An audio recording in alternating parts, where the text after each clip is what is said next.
efek menumpuk zakat. Jibahuhum kening, junubuhum usus, zuhuruhum pundak. Sebagian ahli tafsir mengatakan itu di akhirat.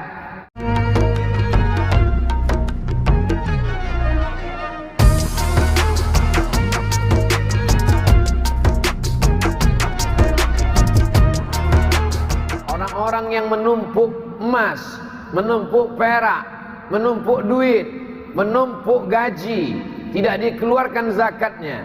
Apa kata Allah Ta'ala? Fabashshirhum bi'adzabin alim. Sampaikan kepada mereka kabar gembira tentang azab yang amat sangat menyakitkan. Azab kenapa disebutkan kabar gembira?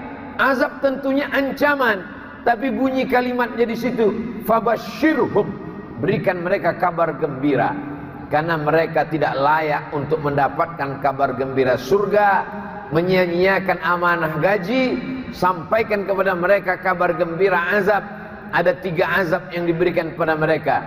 Yawma yuhma 'alaiha, dipanaskan emas, perak, uang gaji mereka itu. Fatukwa bihajibahuhum, ditimpakan ke kening. Wajnubuhum usus, wazuhuruhum pundak. Ada 3 anggota tubuh yang kena efek menumpuk zakat. Jibahuhum kening, junubuhum usus, zuhuruhum pundak. Sebagian ahli tafsir mengatakan itu di akhirat. Ternyata di dunia sudah ada efeknya. Kening, usus, pundak. Kening, stres, depresi, suntuk, tak tahu, galau saja entah apa yang membuat gara-gara makan zakat. Yang kedua, usus, lambung, mah akut, tiba-tiba gembung, semua sudah masuk tetap terasa lapar. Kemana-mana bawa tas, disangka orang isinya laptop, rupanya roti gabin. Usus dipotong, kanker usus dan lain sebagainya. Otak, kening, usus, pundak, sakit tulang, sakit kekurangan tenaga, kehilangan kemampuan untuk bergerak, macam-macam datang. Kenapa? Karena uang zakat itu kalau tidak dikeluarkan, dia akan keluar dengan caranya sendiri. Uang zakat bukan uang kita, milik orang lain. Kalau tidak dikeluarkan, sedaya upaya kita simpan, dimasukkan ke dalam laci, dimasukkan ke dalam lemari, dimasukkan ke dalam kamar, dimasukkan ke dalam rekening bank, dia akan keluar dengan caranya sendiri. Bisa dalam bentuk sakit, bisa dalam bentuk musibah, bisa dalam bentuk kelaparan, bisa dalam bentuk kerugian. Lebih banyak daripada yang kita simpan. Yang tidak percaya, tes, coba sendiri, kita lihat tahun depan. Tapi insya Allah rasa-rasanya dengan dibayarkannya ke Basnas selamat. Tapi ini baru ASN. Bagaimana dengan perusahaan-perusahaan? Bagaimana dengan bisnismen? Bagaimana dengan usahawan? Bagaimana dengan investor-investor? Belum bisa diikat oleh ikatan yang ketat sebagaimana ikatan untuk ASN. Tapi insya Allah kesadaran, kita cerdaskan umat melalui ceramah tausiah. Umat ini diselamatkan melalui 2 jalur. Jalur atas dengan aturan, dengan undang-undang, dengan perda, perbub, perwaku. Dari bawah melalui khutbah. Tapi melalui khutbah umat tidak bisa dicerahkan. Kenapa? Khutbah Idul Fitri tak jadi terlaksana karena Covid. Di beberapa daerah solat Jumat pun tidak terlaksana. Dulu ada pengajian, sekarang pengajian tertutup. Tadi Pak Bupati mengatakan Ustaz Abdul Somad di masjid kita tidak bisa ramai. Memang sudah begitu di beberapa daerah. Kenapa? Karena protokol kesehatan. Saya menduga ini sudah ramai sekali. Karena di beberapa daerah memang kita perwakilan-perwakilan saja. Semuanya online. Mudah-mudahan nanti kita masuk surganya tidak online. Saudaraku yang dimuliakan Allah Subhanahu wa ta'ala. Azab yang ketiga bagi orang yang tidak mau berzakat. Dia angkat tangannya ke langit berdoa, ya Rab. Rajulun, ada seseorang, as'as, rambutnya kusut, akbar, berdebu, Kenapa rambutnya kusut? Karena dia tidak mandi. Kenapa rambutnya berdebu? Karena dia takut menyisir. Kenapa tidak dia sisir? Karena kalau dia sisir rambutnya gugur, dia bayar dam. Dia sedang ihram, dia sedang umrah, dia sedang pakai pakaian ihram, tawaf dan sa'i.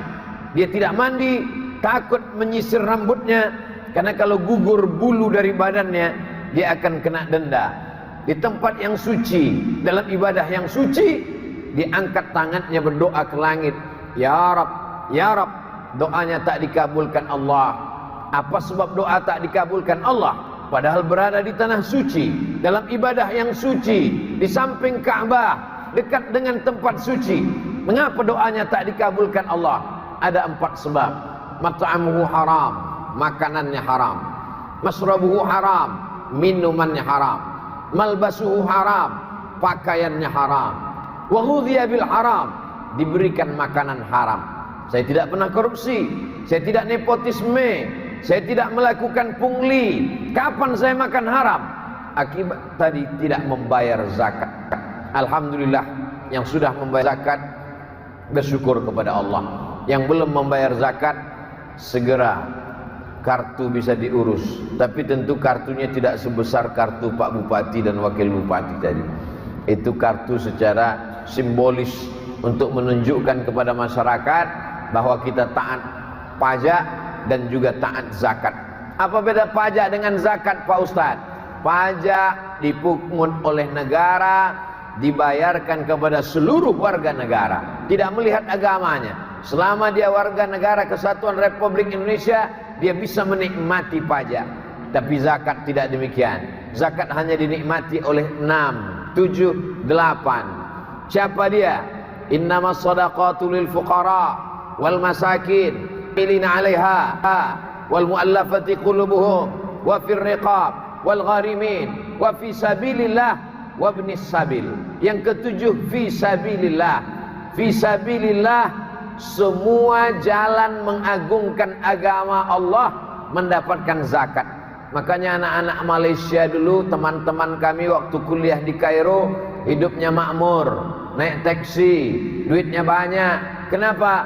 Karena mendapatkan zakat dari kerajaan Selangor, dari Kelantan, dari Kedah, dari berbagai macam tempat mereka di Malaysia.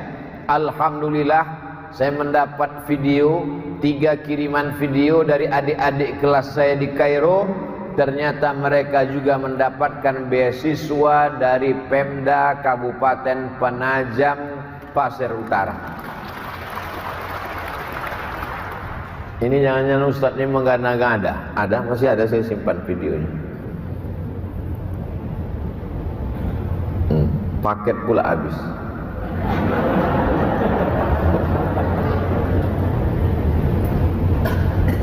Adik-adik kelas saya dari Kairo mendapatkan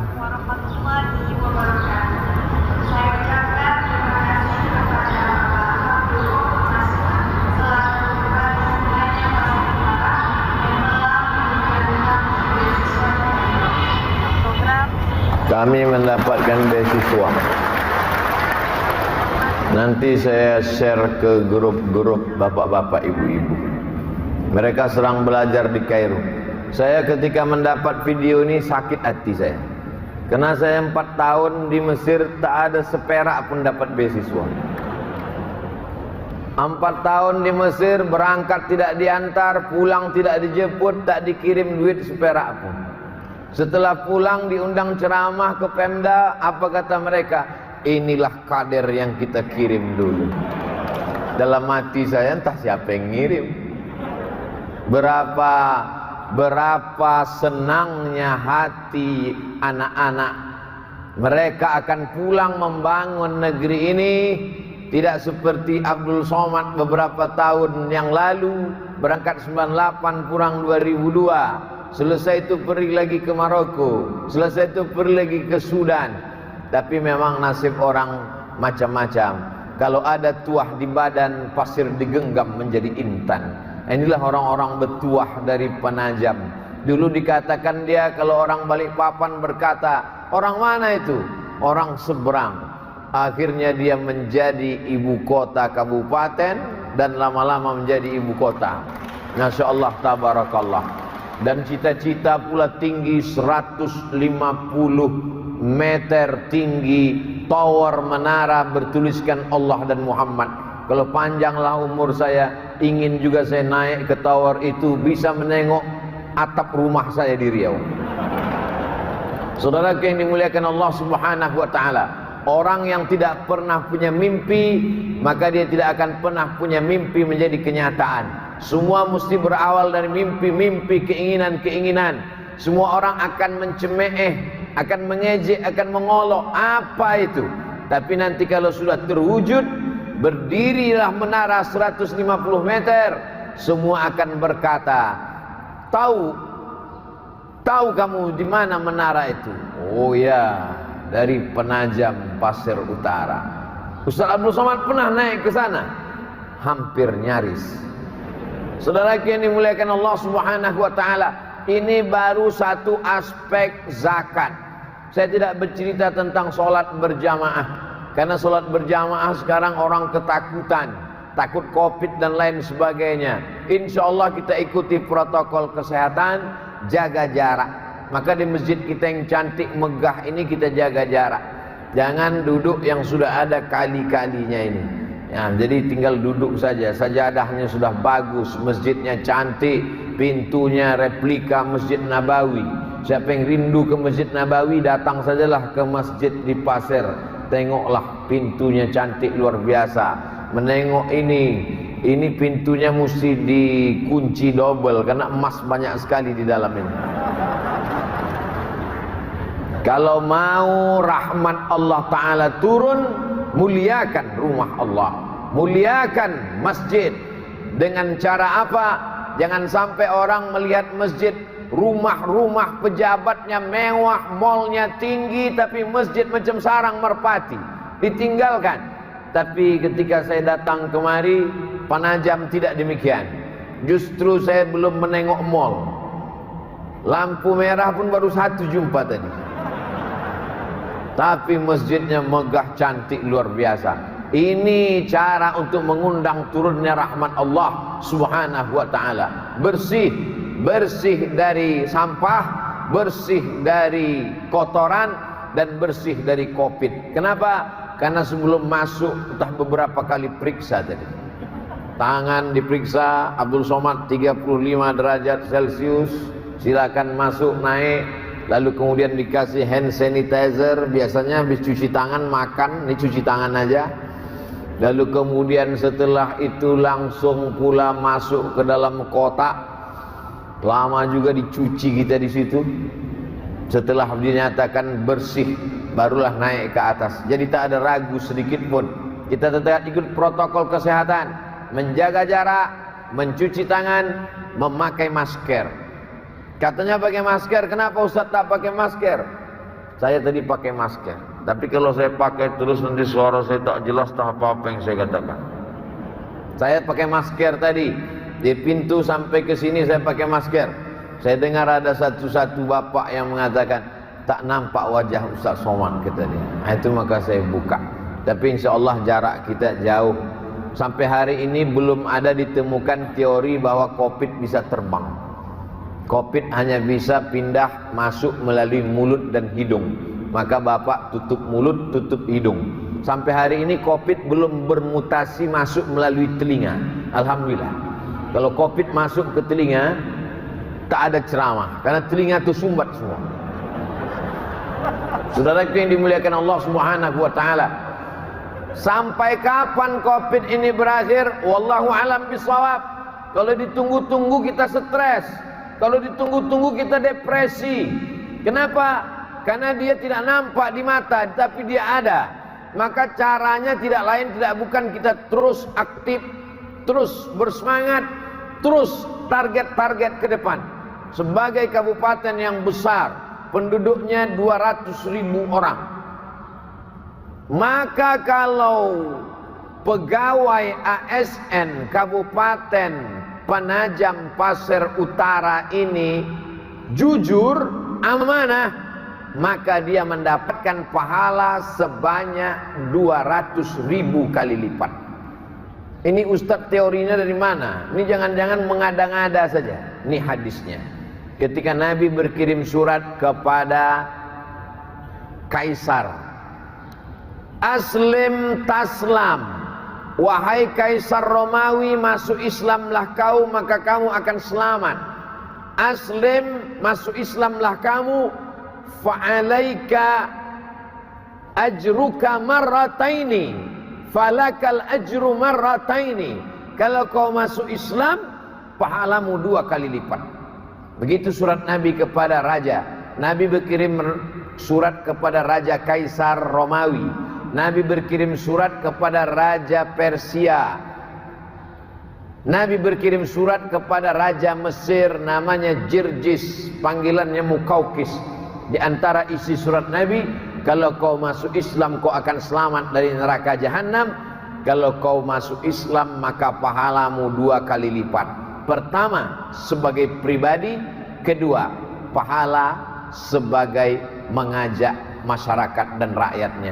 Oleh sebab itu, bapak-bapak, ibu-ibu, dari mulai bupati, wakil bupati, sekda, PLT, bapak anggota DPRD, ketua DPRD, ketua penggerak PKK, semuanya kalau amanah, beramal soleh, dapat dirasakan nikmatnya oleh 200.000 penduduk Penajam, maka pahalanya dapat. Tapi tentu dosanya begitu juga.